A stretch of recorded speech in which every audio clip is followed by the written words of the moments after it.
we have a quasi-secret police, which is shooting people in the streets.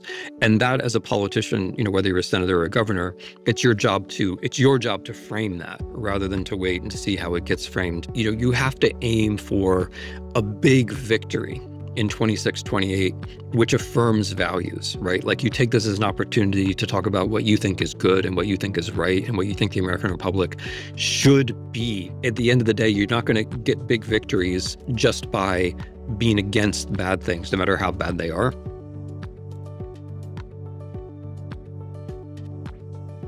I very much appreciate your time and what must be a period where your time is in great demand.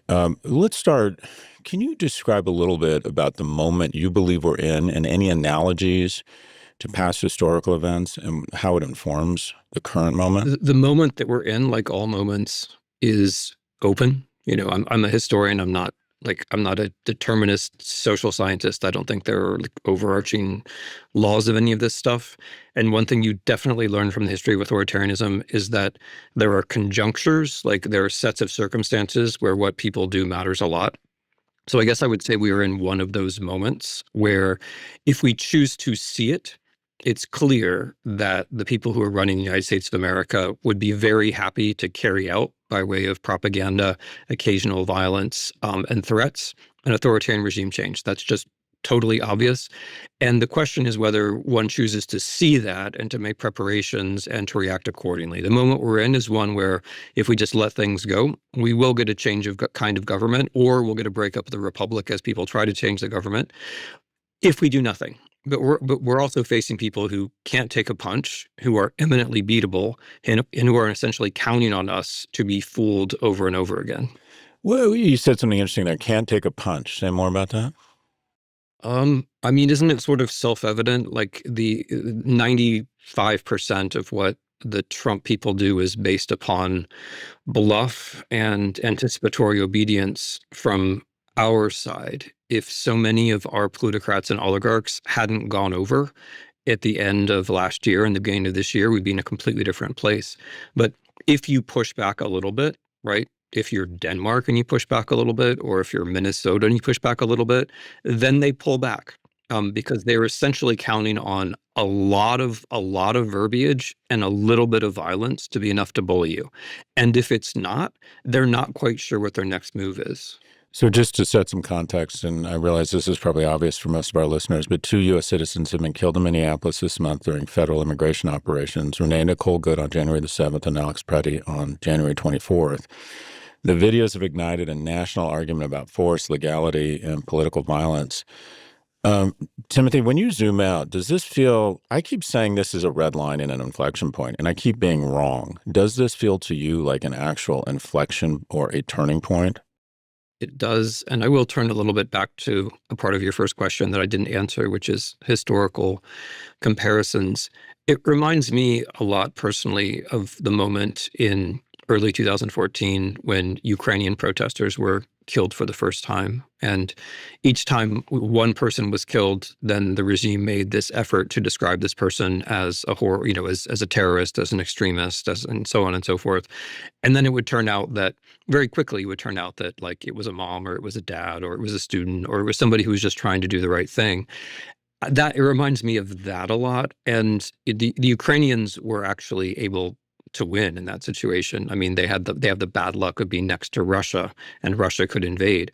We don't have that problem, right? Nobody's going to actually invade us. So that was a turning point, because in this barrage of lies, in this attempt to create total unreality around us, most of us still recognize the difference between life and death. And most of us are still capable of appreciating a human being in her or his, particularity, rather than being immediately willing to accept that this person was, quote unquote, a terrorist, or quote unquote, an assassin. So it is a turning point. It's a turning point where it's not just that you say, okay, we can't have a republic if the federal government is going to gun people down on the street, which is true.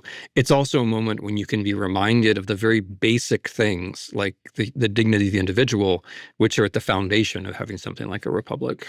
I thought of you in a specific moment, and I want to get your reaction, or understand your reaction in the moment I'm thinking of, and that is when Secretary Noem immediately went on air and described Mr. Pretti as a domestic terrorist and said that he was there brandishing a weapon and there to massacre federal agents. And I remember thinking, it reminded me of the Orwell 1984 book, where something along the lines I said, and their final act was to ask us to not believe our eyes and ears.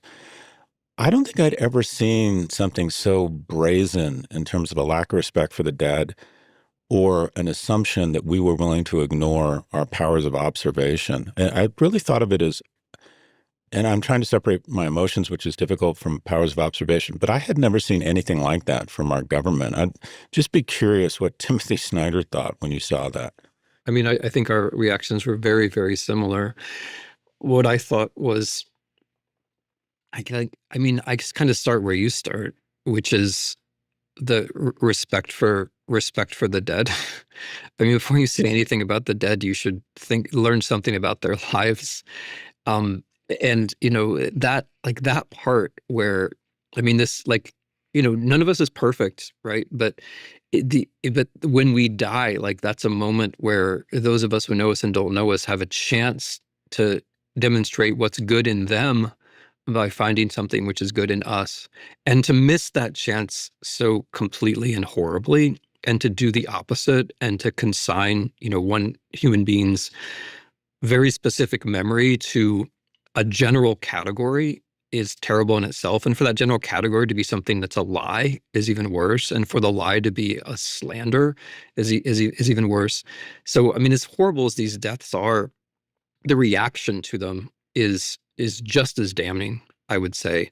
Because if you're going to lie about things like this once, you'll lie about things like this over and over again. And it reveals that there are no restraints on you. Like, if there are any moral restraints on you in your pursuit of power or in your obedience to those who are pursuing power, they would show up at a time like this.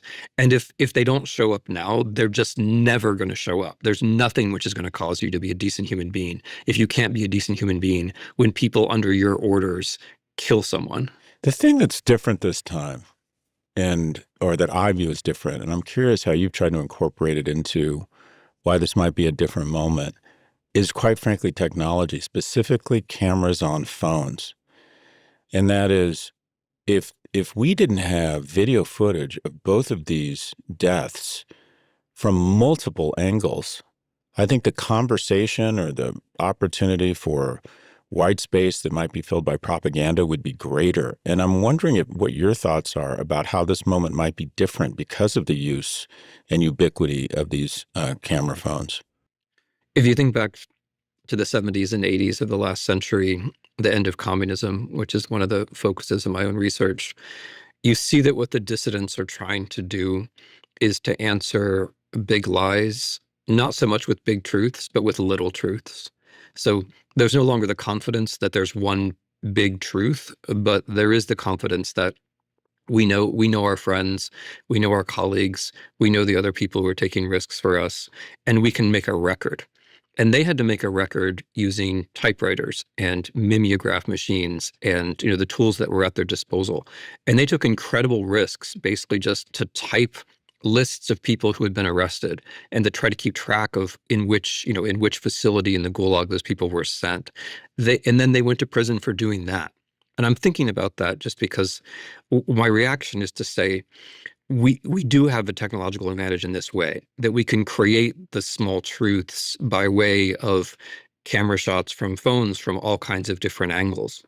And those enough of those from enough people can then dissolve or at least push back the attempt at a big lie. Because, of course, you've hit the nail on the head. If there was no evidence, and it was just like the word of a couple of citizens against the entire top of the federal government shamefully, slandering and defaming this man, then I'm afraid you're right that the conversation would then take a very different form. It would take an on the one hand, on the other hand form. And let me just take this occasion to note that although major media are getting better at this, there is still a worrisome tendency to start every story with conflicting accounts.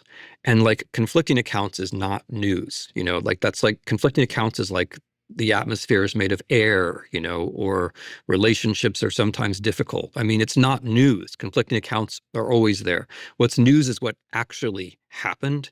And I mean, we're making some progress on this, but news outlets have to try to start from what actually happened, as opposed to the government has propaganda and we're going to repeat that propaganda, and then we're going to admit there might be another version. You study authoritarian societies and governments, and it feels as if the Trump administration is definitely taking notes from the playbook of authoritarians. Can you speculate what may be happening behind the scenes in the Trump administration right now, as you have two different people, Secretary of State and the Vice President? It feels like jockeying to be kind of the heir to MAGA, if you will, at the same time trying to figure out if Secretary Noem should be the fall gal. Some Republican senators, it feels like for the first time, are actually kind of finding their backbone. I mean, it definitely feels like things are beginning to crack. A, do you agree with that? And B, if so, what does history tell us about what might be going on behind the scenes? Hmm. I mean, I will happily do a little speculative, basically Sovietology about this. But before I do that, I just want to say that it's important to recognize that despite the fact that people are now taking, a slightly different quote unquote tone, and despite the fact that Bovino maybe has been sacrificed and maybe Nome will be, the basic policy is still the same, and ICE is still carrying out these raids. And the basic ideologist and practitioner of all of this is still Stephen Miller, who's essentially, he's basically running things as the president at this point.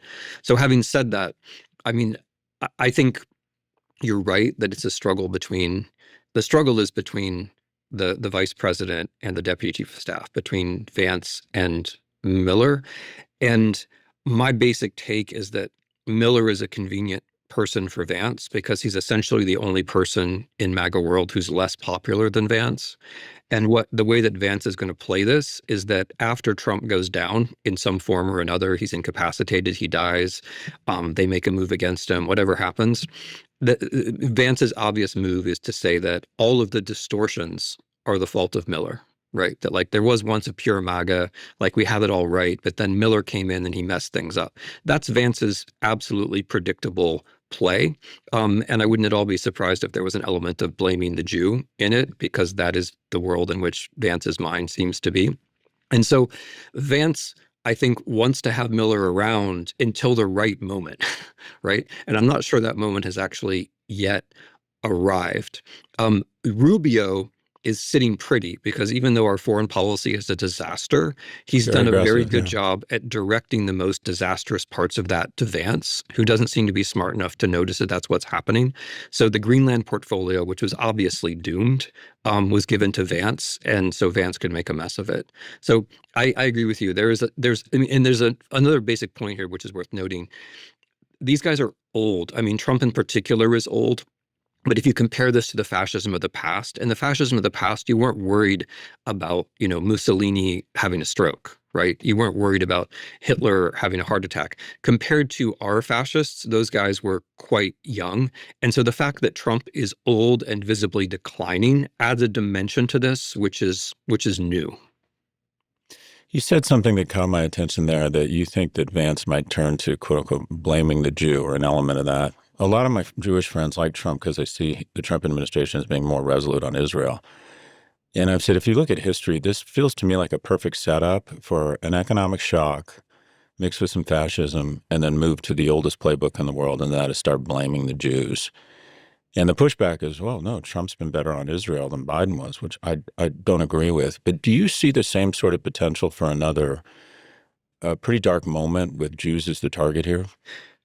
Being in favor of Israel does not mean that you're in favor of Jews. These are just different issues. There have been all kinds of anti-Semites, including fascists, who were in favor of Israel because they thought, well, that's a good place to have the Jews, better there than here. So there isn't an organic connection between being in favor of Israel and supporting Jews. It can overlap, but it doesn't necessarily overlap.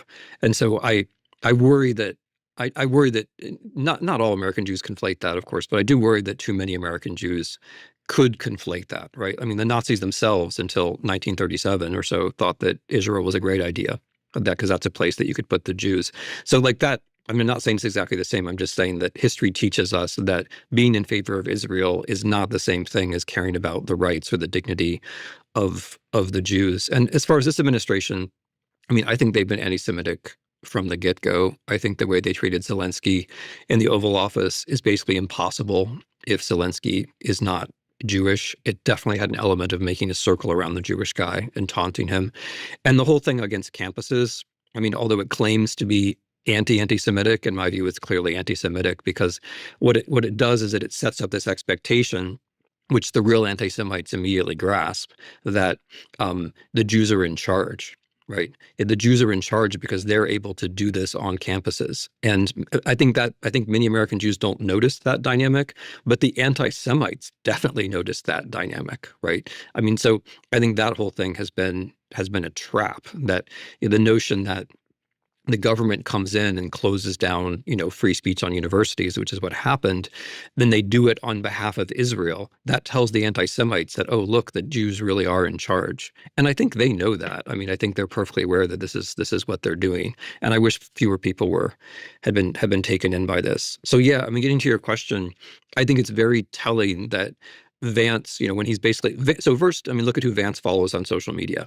He follows people who are just unremitting American Nazis. And when he's asked about whether the Republican Party is a big enough tent for the Nazis, he says, well, his response is basically, yeah, it has to be a big enough tent, both for people who are Nazis and who aren't Nazis, And so that's really where we are, and they're not making too many bones about it. And so I think, if Miller is around long enough, it would be really surprising if Vance is around long enough, right? Because in these situations where it's a tiny number of people vying for power, it's all kind of unpredictable. But in that situation, I think it'd be very surprising if Vance didn't resort to something like, this guy's not really American, or like this guy went too far, or, people like him always take things to extremes, that kind of thing. I think that would be a natural move for Vance to make. We'll be right back after a quick break.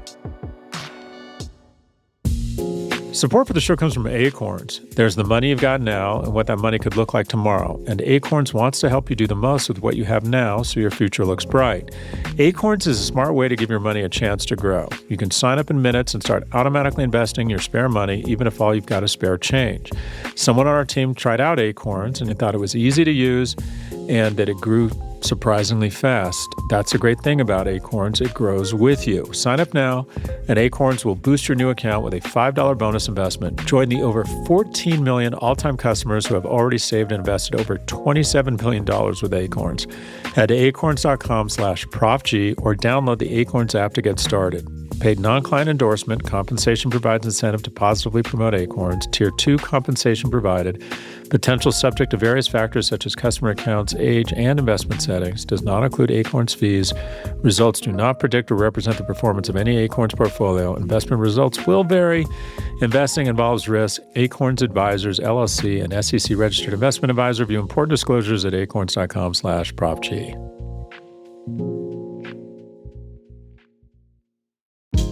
Support for the show comes from boot.dev. So you want to learn code? The good news is that there are endless tutorials and classes that'll teach you. The bad news is that a lot of them can be pretty boring. And when you're bored, chances are you're not going to retain the information being thrown at you.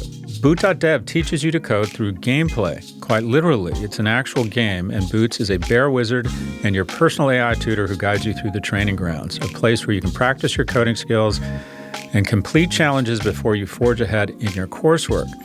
Boot.dev is free to read and watch, and if you decide to upgrade to a paid plan, you'll unlock interactive features including hands-on coding, AI assistance, progress tracking, and game mechanics. Earn XP, levels, achievements, complete quests, and fight bosses while learning to code Python, SQL, and Go. Go to boot.dev and use my code, TheProfG, to get 25% off your entire first year on the annual plan. That's boot.dev and use code TheProfG to get 25% off your entire first year on the annual plan.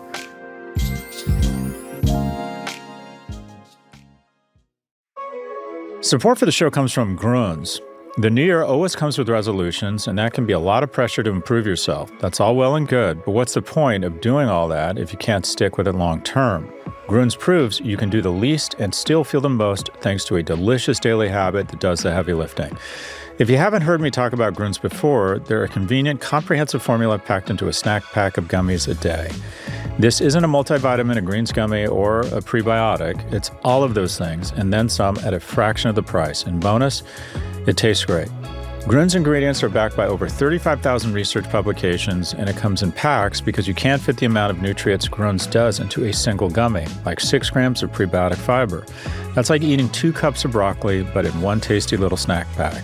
Kick your new year off right and save up to 52% off with code PROFG at gruns.co. That's code PROFG at gruns.co.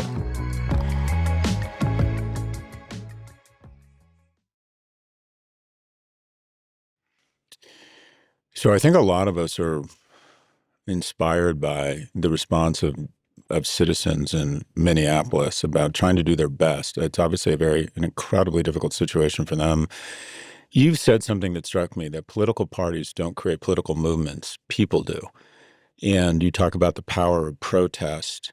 Talk a little bit specifically about Minneapolis, the response of the citizenry there, and if there's any historical context and how it might help us understand what might happen there or happen next.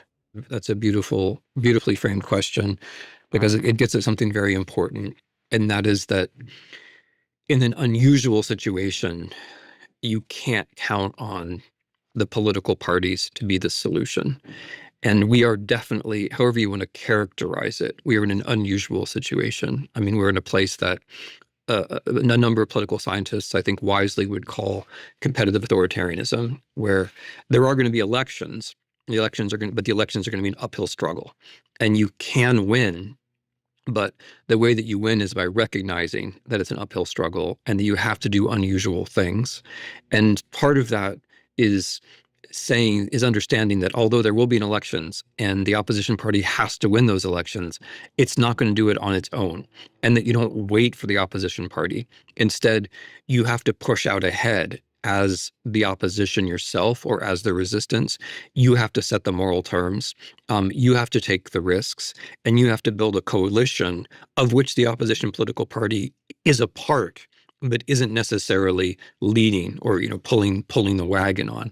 So, and the examples of this, I mean, the scholars who work on nonviolent resistance and who work on authoritarianism and pulling back from authoritarianism, I think the consensus is pretty clear on this, that the way that you win is with a coalition, but it's not just, so to speak, a cool, calm, calculated coalition. It's a coalition that emerges because people have had experiences and are willing to do new things and get out and take some risks and show themselves. So the coalition, like, there's a mathematical logic to the coalition. You've got to get above. You have to win elections by a meaningful margin. But there's also an emotional or subjective logic to the coalition, which is that you care enough at this specific moment to open yourself to cooperating with people with whom you don't agree on every single issue. Now, historically, we know that works. It has worked over and over and over again. Competitive authoritarianism is a bad situation to be in, but it's not an insurmountable situation if you recognize it for what it is. And so, taking Minneapolis in context, and I can't say anything terribly smart about it because I was in Europe for the whole time, but taking Minneapolis in context, that's a moment where people took risks, they did the right thing, they self-organized, they set an example, they responded to a particular wrong in a way which enables coalition building and which enables people to formulate the stakes of what's going on. I find that protests in the eyes of President Trump, in a weird way, I think he almost enjoys the outrage. And I worry that that they make us feel good. They're cinematic. They're great on CNN. And then they just sort of dissipate and melt away. Your thoughts? I don't think that's how it works. So, I mean, I think I disagree with every part of the premise. I don't think Trump actually enjoys it. I mean, if you look at the social media response, I mean, he may take pleasure in attacking people in a kind of generic way, but I don't think he was happy that, for example, his presidential self-parade, that military march, which one can only remember for like the pathos of it all, that was so wildly outclassed by the protests. He didn't seem to be happy about that. Yeah. But I mean, getting beyond his personal reactions, it is my experience, and there are many people more experienced than me, but it's my experience as someone who helps to organize some things and as someone who takes part in public protest, that one of the effects of public protest is that it enables people to go back and organize on a smaller scale. So I don't think it dissipates. I think what happens is that people realize that these protests were organized by somebody, and maybe they could join those people who are doing this Creates organization. infrastructure. I hadn't thought of it that way. Yeah. And I think Yeah. that's invisible, right? Like, Yeah. and I mean, I think the media hasn't actually done a great job of covering these things. I think they've been much more, I mean, I think these are the biggest protests in the history of the country, and they have not really gotten the media attention they deserve. I think partly because our media is still too much in the notion that politics is a game and it's played behind closed doors, and what you're supposed to report on is what somebody leaks when they crack the door open a moment. I don't think they've gotten the attention they deserve. But yeah, I disagree with the premise, because I think that one of the main reasons you protest, and the main reason you protest, is to tell the rest of the people who are watching you that this is what's normal and that going along isn't normal. But I think the second reason you protest is that it is the gateway to doing other things. Like, it opens the door to doing other things. It allows you to meet people you didn't know before, and then to go on and do other things. There's such a frustration around what to do. And if local officials or state officials from Minnesota call you, and as far as I know they have, or the federal government, specifically Democrats in the Senate, I think that they're getting a lot of calls that basically can be distilled down to, well, for God's sakes, do something or do more to push back. How would you advise them on what to do? You mean in Minnesota particularly? Governor Walz calls you, and then the head of the Senate Democratic Caucus calls you and says, we're absolutely outraged. And as a historian who's seen these things play out, what advice would you have for us? I mean, the main advice, it's a little bit different for Walz or for the Senate. But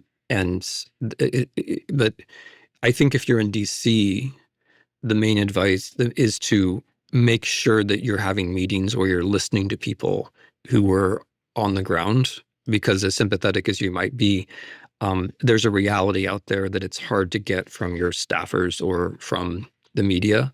So that if you didn't go to Minnesota, as some people did, of course, then you should make sure that you have meetings where you're bringing people in and actually listening to them, because there is a mood, not in the country at large, not just in Minnesota, which is hard to pick up unless you actually have these meetings. And the second thing, I think, is to recognize that since this is an exceptional moment, where we're not really in a polling universe, we're more in a universe where you have to yourself frame what's going on, right? Because one of the many problems with polling is that it means that the people who are doing the polling frame reality by how they frame their questions.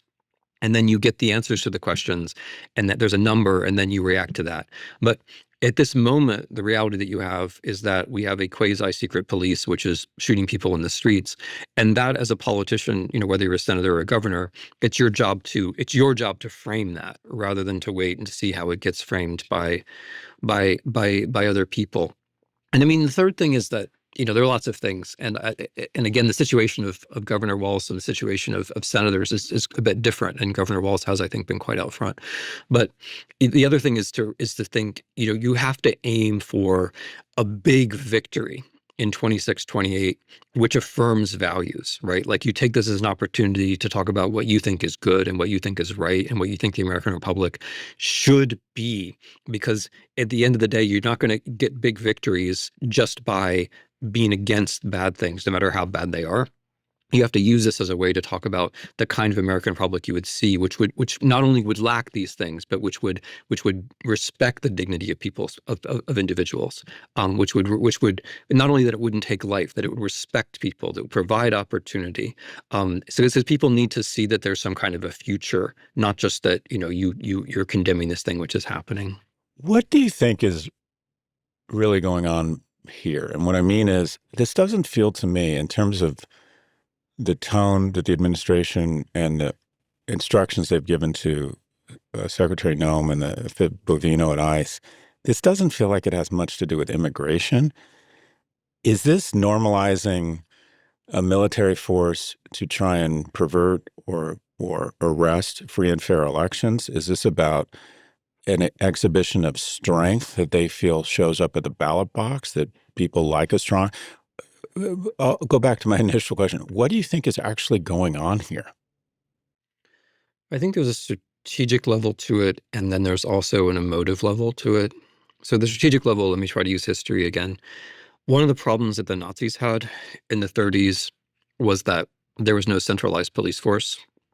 Germany in the 30s, a bit like the US today, was a federal system. And again, a bit like the US today, most policing was the responsibility of the states. And so the Nazis, over the course of from 1933 to early 1939, they managed to centralize the police forces. They managed to blur the line between their own paramilitary, the SA and then the SS, and the police force. And then by early 1939, they had the whole thing under one command, where the SS and the SA had been merged with the regular police forces, and it was all centralized, and there was one pyramid of command. It's not that we're doing exactly the same thing. I just set that up as a kind of generic problem that you have. And the way that Trump is solving this problem is by treating ICE as a national police force. And this works because the problem of migration, they can say, is a problem which is everywhere. And so therefore there's a license for ICE to be everywhere, in every home, in every business, in every state. That's how they're jumping over this problem. They're treating immigration as a national issue, which could potentially, as far as they see it, quote unquote, justify having an ICE agent in everybody's bedroom, right? Because there could be anywhere there could be an immigrant. And it's also, and I'm still in the strategic logic, it's also helpful because the border is a place where exceptional things happen. And so if you get people thinking that the border is everywhere, that means that you get people thinking, well, the law doesn't really apply anywhere, right? Because the law doesn't apply at the border. The country ends and another country starts. And so if you can get people thinking that a border issue can be anywhere, then you can get people thinking that the law doesn't really apply anywhere. So that's the strategy. Okay. And I believe in that. But there's also an emotive level, which is that these guys do have a kind of They have a kind of push button video game logic going as well, which is that we want to do something quick and get quick gratification out of it. And so, and you see this in the way like that they whirl from one country to another in their foreign policy. But with ICE, I think it's like, okay, in Minnesota, they're doing stuff we don't like. Let's just pound them. Let's just hit them. Let's just imagine it as some kind of first person, video game. Let's just send our guys over there. Let's just flood them. And that's going to get the reaction we want. And it's going to happen quickly. So I think that's it as well, like this desire for a quick gratification and this belief, which of course proves to be wrong, that violence automatically changes the game. It doesn't, or it doesn't necessarily change the game in the way that you want. It leads to unpredictable things.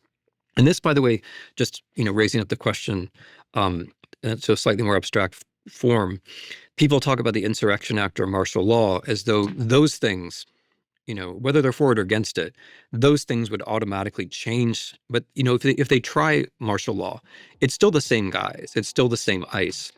It's still the same set of problems. People aren't going to like it. A few more people will get shot. Americans won't like that the least tiny bit, right? And so people talk a little bit about martial law and the Insurrection Act as though like it's a video game and now you just go up a level. But it's not like that. It's still humans with uniforms and weapons, and unpredictable bad stuff happens. It doesn't make politics go away. We'll be right back. Support for the show comes from LinkedIn. It's a shame when the best B2B marketing gets wasted on the wrong audience. Like, imagine running an ad for cataract surgery on Saturday morning cartoons, or running a promo for this show on a video about Roblox or something. No offense to our Gen Alpha listeners, but that would be a waste of anyone's ad budget. So, when you want to reach the right professionals, you can use LinkedIn ads. LinkedIn has grown to a network of over 1 billion professionals and 130 million decision makers, according to their data. That's where it stands apart from other ad buys. You can target your buyers by job title, industry, company role, seniority, skills, company revenue, all so you can stop wasting budget on the wrong audience. That's why LinkedIn ads boast one of the highest B2B return on ad spend of all online ad networks. Seriously, all of them. Spend $250 on your first campaign on LinkedIn ads and get a free $250 credit for the next one. Just go to linkedin.com/Scott. That's linkedin.com/Scott. Terms and conditions apply. This show is sponsored by Liquid IV. You got to stay hydrated. We hear that all the time. And look, we're all aware how healthy and important it is to drink plenty of water. The only issue is water is boring. But what if it wasn't? What if you got a great tasting drink with even more benefits? That's where Liquid IV comes in. Whether you've just finished a workout, you're traveling, or simply have a long day ahead, hydration is key. And just one stick and 16 ounces of water hydrates better than water alone. How do they do that? It's powered by LIV Hydroscience. Liquid IV provides an optimized ratio of electrolytes, essential vitamins, and clinically tested nutrients that turn ordinary water into extraordinary hydration. Made with 8 essential vitamins and nutrients, Liquid IV will make every sip of water a brand new experience. Plus, Liquid IV is non-GMO, vegan, gluten-free, dairy-free, and soy-free. It's time to rehydrate with better hydration from Liquid IV. Tear, pour, live more. Go to liquidiv.com and get 20% off your first order with code PROPG at checkout. That's 20% off your first order with code PROPG at liquidiv.com.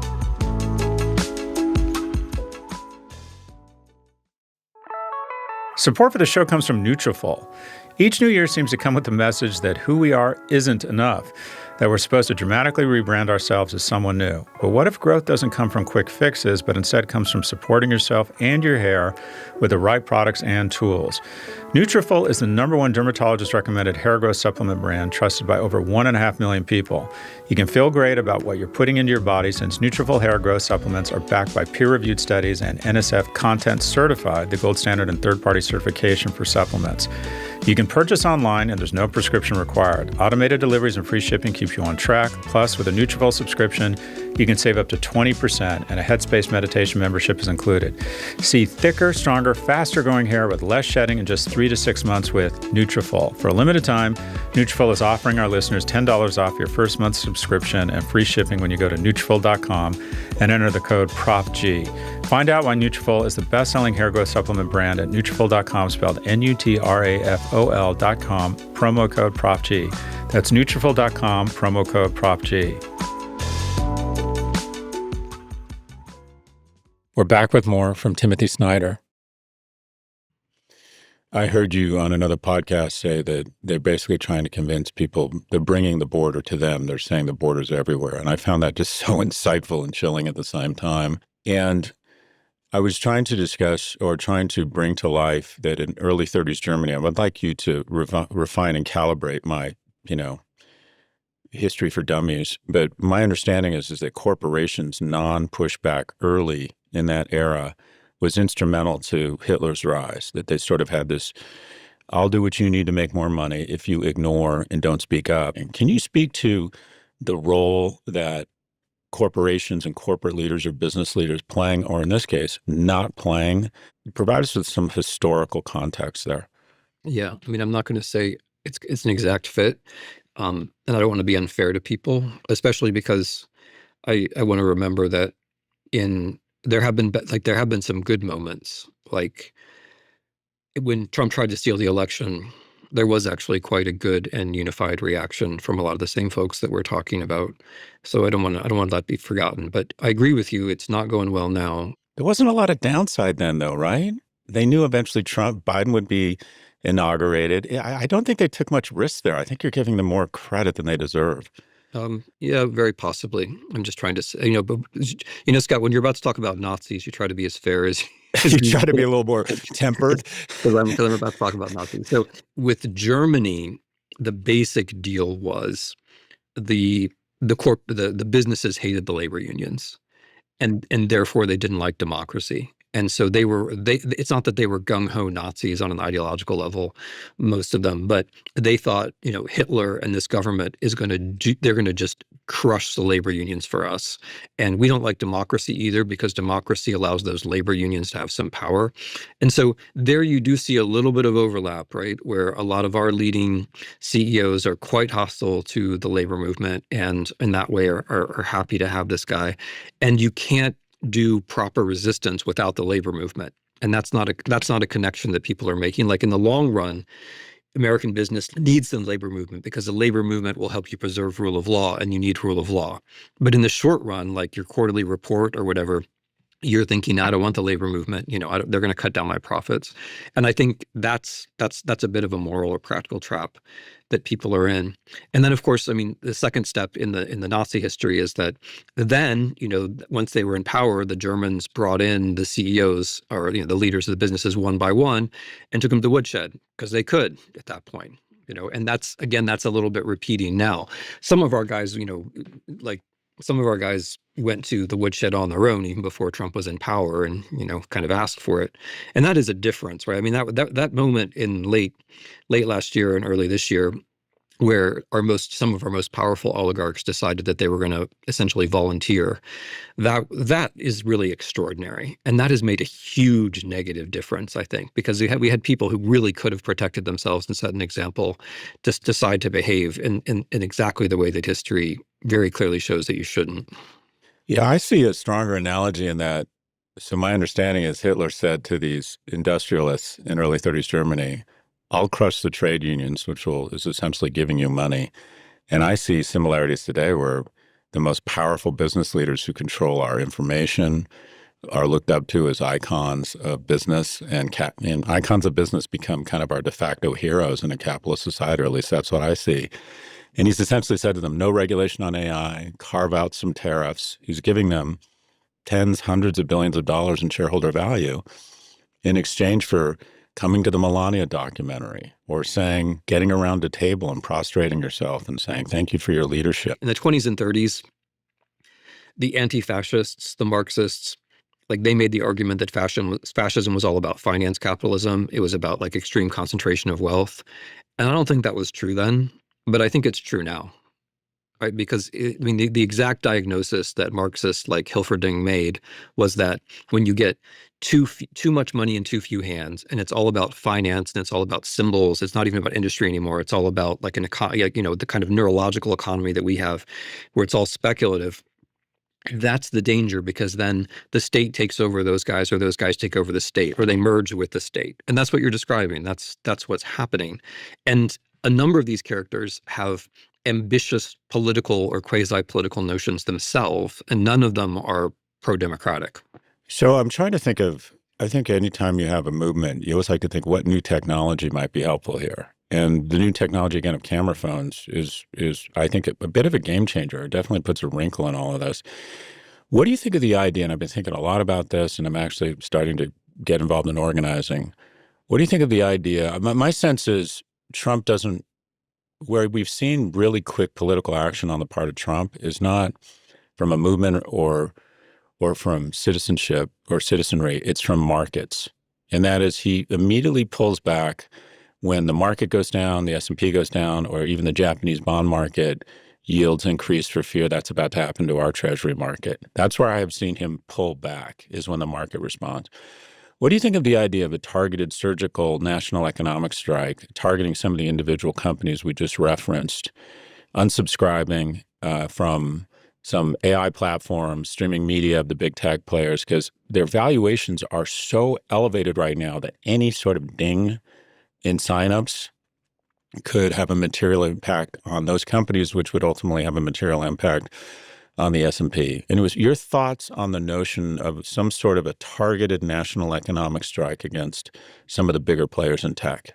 I think that's a good idea. I mean, I think it would have to be preceded, and probably some good people are already doing this, but I think it would have to be preceded by some kind of visual tool which rates companies and shows you exactly how they have been complicit, because the danger is that if I call for a boycott of some tech companies and not others, then an immediate interpretation will be, well, I'm doing that on behalf of the ones that I'm not boycotting, right? And so you have to have some bar graph, something which shows, a bar graph with footnotes, something which shows exactly what the companies that you're boycotting have done. So and there would have to be some there are interesting investigations showing the connections between companies, for example, and ICE raids. And so you'd have to also evaluate, so Palantir is being used for ICE raids. So you'd have to evaluate what exactly is the bad thing that you're measuring, and make that clear. I think that would have to be real transparency and clarity about why you're doing what to whom. But yeah, I think that's a good idea. And I would take the idea more broadly too. If I think they have to know that if they do anything that looks like stealing the election in November, that there'll be a general strike. They have to know that. They have to know that if they do that, they're going to cave the economy. They have to know that there's going to be something coming if they do anything which is vaguely like trying to steal the election in November, because that has to be deterred. And I think you're right that the thing which gets attention domestically, but also gets attention from them, is the threat that, and you know what, it's a plausible threat because the dollar is weak. The stock market is a really bubbly, speculative, frothy sort of form. Our major trade partners have kind of had it with us. Like they are really vulnerable on this score in general. I find all of this, we're of a similar generation, and when there's been political unrest in the past, although I don't think anything rivals this, at least in my lifetime, I've always been able to disassociate. And I'm, quite frankly, Timothy, I'm having a difficult time disassociating here. I find this emotionally and, mentally just very rattling. It is really upsetting. And I know a lot of my friends are physically upset by it. And whenever I try to soothe that upset, I try to wrestle it to the ground and understand it more, put it in the context of history and trying to understand it. And my two go-tos are you and Heather Cox Richardson. And Heather Cox Richardson said something, we've had her on the pod a couple times. You're sort of you're my go-tos, if you will. And she said something that was actually quite hopeful, that America has endured much darker times, whether it was slave owners controlling politics or internment of Japanese. Where do you put this in the context of real dark moments in the U.S.? Do you see this on the same level, less serious, more serious? And how, as someone, I identify you as a real patriot, how, looking forward, how is this darkest before the dawn or darkest before it's pitch black? How are you feeling about the current state of affairs in the United States? I was on a long trip on the West Coast in the Midwest in the fall, and when folks asked me a similar question, I said, "There's going to be a winter of discontent, and bad things are going to happen. Probably some people are going to get killed, and it's going to then be a matter of how we react." And that's basically how I feel about all this. I don't find an exact analog, partly because Trump is an unusual figure. It's unusual to have somebody in power who is so unconcerned about anything except himself, to put it like that. I mean, things can stop and change on a dime. Like the system, precisely because he's so indifferent to the United States. I think that's maybe the fundamental thing. Like he doesn't care about the U.S. or its sovereignty or anything. Like those are just foreign concepts to him. Citizenry is a foreign concept. And so because he's not really committed to anything except his absence of commitment, he can move really quickly, and he has moved really quickly. Like this first year has been quite dramatic. There's been an awful lot has changed. And as far as like what's dark, what kind of darkness this is, I agree with Heather that there have been worse moments. Where my concern is that we recognize, and I think, and a lot of good people do recognize this, and there are millions and millions of people who are acting, but that we recognize that the way we got out of those moments was by acting. That, like America exists as a republic because people acted, because one side won the Civil War and not another side, for example, right? Because abolitionists took risks, right? Because people in the civil rights movement engaged in massive nonviolent action. Like there's no automatic process inside America. And as soon as you believe in the automatic process, I think you lose America. So I don't mean to dodge the question. I just think it really does depend upon how we react to this winter of discontent, and what kind of spring we have. And then to just repeat a point, I think to get out of it, we have to have a vision of how things can be much better than they are. Not just like, an antidote or a cure, but a vision of how things can be much better. Well, as our last question, as I know you've been very generous with your time, and you need to hop, but let's be hopeful that this administration pays a price, and a new administration and people with different political views are very successful in 26, and the White House changes hands in 28. Do you think post that, in order to move on, do you think there needs to be some sort of reckoning or something resembling some sort of trials here? I'm going to just take advantage of that question to say something else Sure. before I say yes. Where we are now, it reveals some very fundamental problems that we were going to have to solve anyway. Like this took a certain form with Trump and that crew, but it could have taken another form. And the basic problems are the gray zones in our democracy, the dark money, the gerrymandering, all that. the overall inequality of income and especially wealth, the weirdly unregulated state of our social media, and relatedly, the absence of reporting, which can be fixed, the weakness of public education. Like, these are things that if we are in that situation you're talking about, like if there's a majority in Congress and a president that want to change things, I think the crimes have obviously been committed. I mean, that make Nixon, look like a fairy princess. Like, crimes have been committed, and people who've committed crimes should be investigated fairly and then brought before a judge and jury. Yes.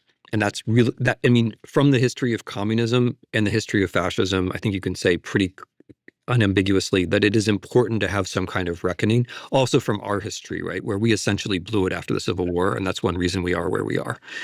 But that said, it's also, if there is such a moment, then in the first few weeks of that situation where there's a majority and a willing president, there has to be some really fundamental legislation about those issues that I described. Mass incarceration, by the way, is another one. There has to be some really fundamental legislation, or we're going to be repeating this in some form again before too long. Timothy Snyder is a leading historian on authoritarianism, Ukraine, and Eastern Europe. He's the author of various books, including On Freedom, On Tyranny, The Road to Unfreedom, and Bloodlands. After 2 decades at Yale, he's now at the University of Toronto Monk's School of Global Affairs. He joins us from Toronto. Professor Snyder, whenever I speak to you, my friend Dan Harris at 10% Happier said something really powerful, in that is action absorbs anxiety. And whenever I'm feeling sort of out of control about this and bereft, I tune into you and Heather Cox Richardson. And you don't make me feel better, but you make me feel more in control. Putting this in a historical context and realizing that we do have agency, and that, other nations have been here before. Some have worked it out, others have not. But I always find it's actually quite soothing to hear from people like yourself that understand this moment and can kind of break it down and get our arms around it, if you will. Anyways, very much appreciate how you've risen to this moment. Appreciate your time, Timothy. That's very kind of you. And just going back to what you said about being upset, I mean, it would be, this is really upsetting, and we should be upset. But when you do something, even a little thing, so long, if you do something with other people, you always feel better. And that's, you just said it, when you're sending me off. But that's the thing. If you are active with other people, you're not only effective, but also you end up feeling better. I love that. When you do something with other people, you feel better. I think that's true across a lot of dimensions. Thanks very much, Professor. Thank you. It's been great.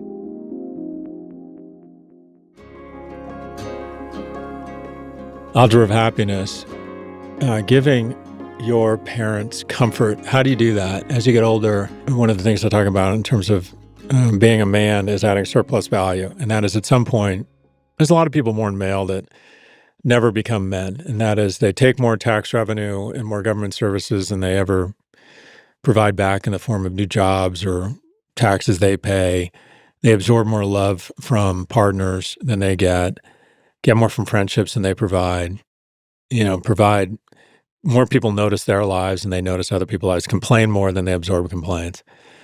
And something you can do that gives, in a strange way, your parents something that they would really treasure. And I didn't learn this until I was older.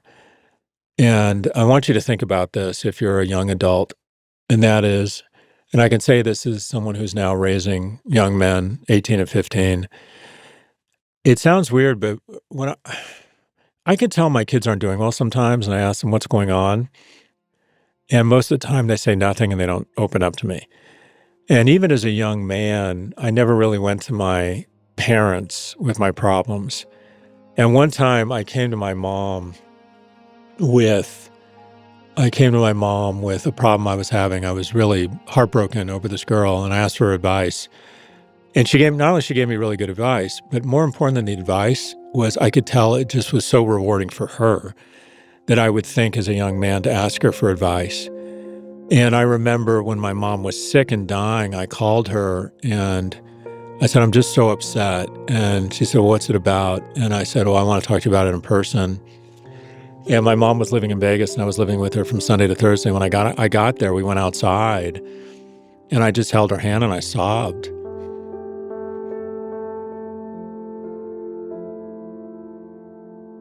And I was just very honest with her. I was just like, I'm just devastated that you're dying.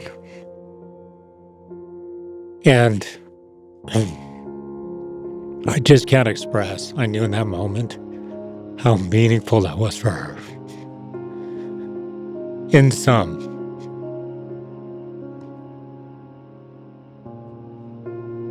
one of the greatest gifts you can provide a parent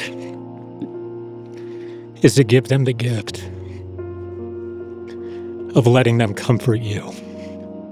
That's what they want. They want to know they have purpose, and they want to comfort you. That's a gift for your parents.